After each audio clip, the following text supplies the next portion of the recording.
Hey guys, welcome back to Clownfish TV. This is Neon. I am here with Geeky Sparkles. Hello.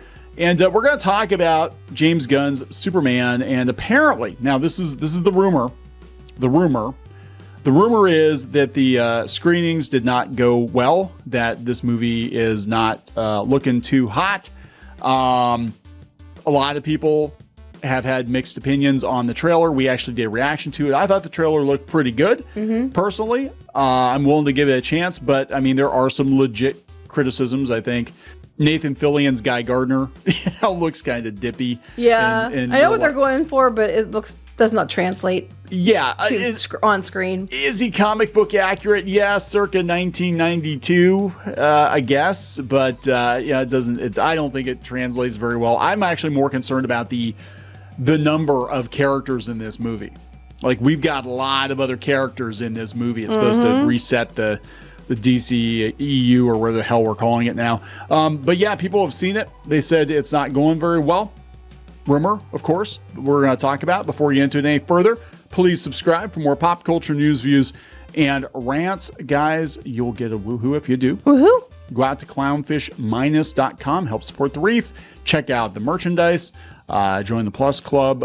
Check out clownfishtv.locals.com. We also post that content over there as well. This has come from Cosmic Book News, and he got it from Jeff Snyder. Is that the In Snyder? Yeah, so take, grain of salt type situation. Grain of salt. This is, now he's been right before, but he said that, yeah, on his podcast, it's not looking too good. Again, coming from Cosmic Book News.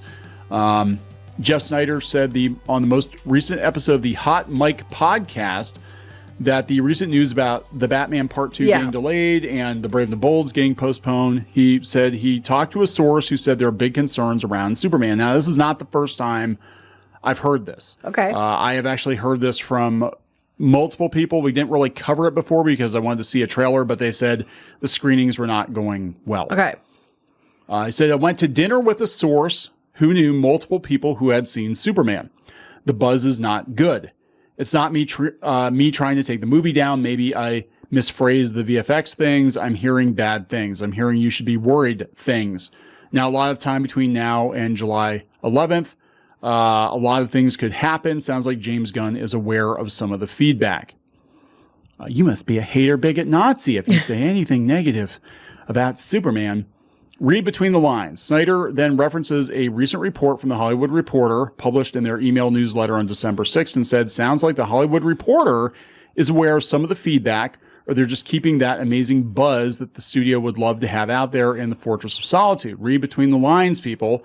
This is what they said. The Hollywood Reporter said, we've heard from multiple sources about one screening in particular on the lot with his close-knit crew of people he trusts. I'm guessing that's James Gunn. We're keeping the buzz about the movie itself in our own Fortress of Solitude, but we can tell you that the movie will be doing a few days of additional shooting in LA in the near term. Now, the positive on this is if it sounds like it's not like a massive audience, they weren't testing it with audiences yet. So these are people that he knows and trusts, that probably other Hollywood people that are pointing out issues. So, I mean, it's kind of good in the fact that he can go and fix it, but he better fix it. Yeah. You better fix it. That's the key. If he is actually listening to feedback and not doubling down on his own ideas for what look at Sonic, see Sonic. Yeah, then that's a good thing. If they decide, hey, this movie is a mess, we're going to delay it 6 or 8 months to try to fix it, that's also a good I'd rather have a delay and have something good. You know what I mean? Right. Audience feedback in these screenings is actually very important. I keep talking about Little Shop of Horrors as a great example. Little Shop of Horrors, when it came out in the 86 version, not the 60s version, was a huge, huge hit. It would not have been a huge, huge hit had they kept the original ending from the Broadway play, which they did film, with giant kaiju plants and the whole thing. And, spoiler, the original ending was a downer. Everybody dies. And people love the movie until the end. They're like, oh my God, this sucks. Everybody dies. Like, it worked in the play, but it didn't work in the movie. And they actually, I think they pushed it back, but they reshot the entire ending to make sure it had a quasi-happy ending, and audiences loved it, and it was a huge hit. But if they released it that way, I don't think it would have, especially back then. I don't think it would have been a big hit. So yeah, World of Real also talked about. They said Superman's kind of a mess. He heard from a rock solid source that Superman, or at least the cut currently shown in the Warner lot, is kind of a mess. That's the truth from someone in the know. Right now, Warner's starting to get nervous about the film. Well, it sounds to me like, yeah, they brought in people who are like, Hollywood people who would be directors or whatever, the people he trusts. So I'm assuming people like him. And they're like, this is not good. So the fact that they're doing that to me says, and if Warner's worried, they're going to make changes. Yeah, because here's the thing. They cannot afford to get this one wrong, especially after Joker, especially after Shazam 2 and Black Adam and Aquaman 2. And how many misfires have they had? Blue Beetle. Flash. Oh, God. Yeah, the fact that they're even giving, was Andy Muschietti, is that how you pronounce his last name? Another shot at a DC movie after he put the Flash out there is crazy to me, because I'm like, Flash was a massive flop. That's what I'm worried about. Was it more Flash? Yeah, well, Brave and the Bold is Batman and Flash. I know, usually. So that's why I'm like, are they is that what they're concerned about? I think the Brave and the Bold movie is my personal. I don't know specifically because they're delaying it, right? Yeah, but I'm thinking it's going to be kind of a quasi sequel to the Flash, and I don't think anybody. So I don't know why you would. Yeah, you're going to get more of the same, and that's not. Yeah, the podcast continued. Snyder went on a bit of a rant about how crazy the fans can get. Sorry, that's what the buzz is. The buzz is what it is. I can't change it. Yeah, that's the thing. These studios, they need to realize that, like, the fans aren't your enemies, right? Like, there are some people out there that are actively rooting for projects to fail for whatever reason. There are a lot of diehard fans of certain franchises, though, that are rooting for the studios to get their heads out of their asses and give them something in line with their expectations, right? And apparently, the word is Star Trek. Discovery basically got retconned out of existence in Lower Decks. They like on the way out, they just kind of retconned that whole show out of existence, because I think in the future, Star Trek fans, if we have any left, will also retcon that show out of existence. And for the most part, like, if you keep the fans reasonably happy and you set the expectations, they're not that hard to please. You're going to get some people that are going to grouse about everything. But, like, if you're promising people a Superman movie and it turns into, a Guy Gardner movie, you know what I'm saying? They're going to be like, what the hell is this? Well, then they go on. They said the John Roca said this is what he had heard. Okay. Someone who's seen the Superman told me it was the tone of the first Captain America movie and the Mummy film. They said Nicholas Hoult is the standout and the film was decent, but a large chunk of the film was unfinished, only a third of the film's VFX being done.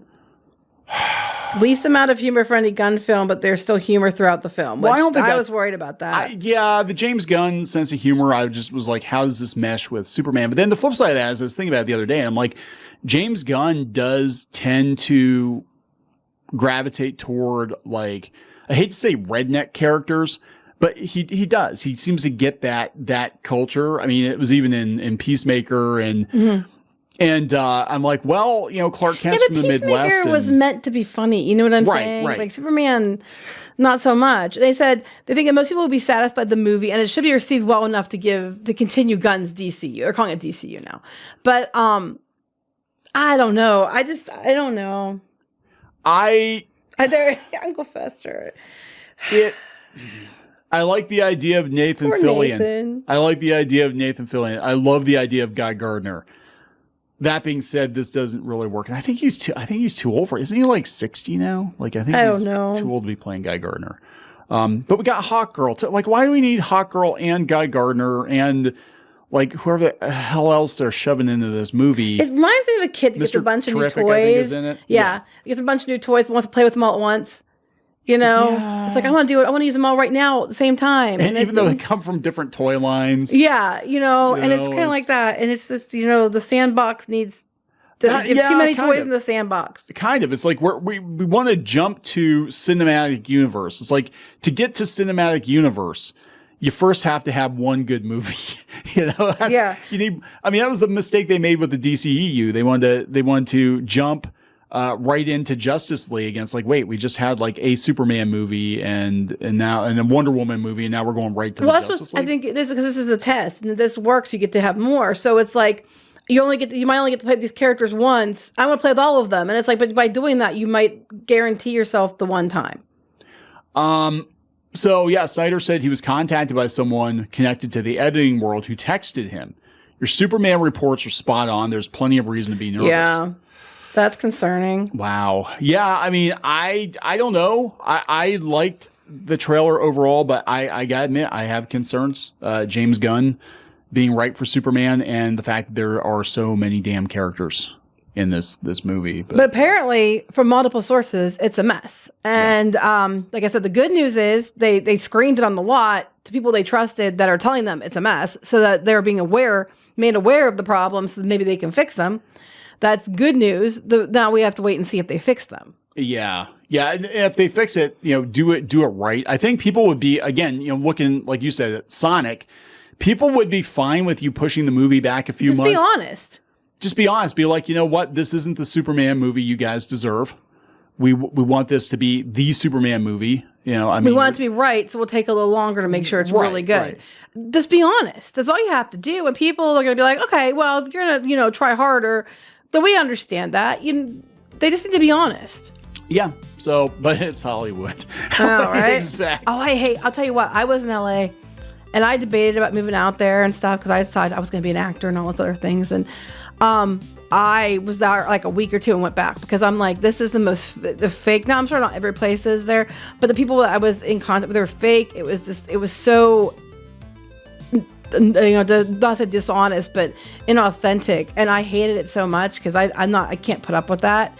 And the BS was so thick, and I don't take BS well. So I just like, nope. Now I just call them out. I tried to tell you for years because, I spent, half my childhood in the Bay Area, and I'm like, yeah, Northern California. Well, that's why I said LA, not California, all of California. But Northern California and Southern California were very different. And now all I'm seeing is a state covered in shit.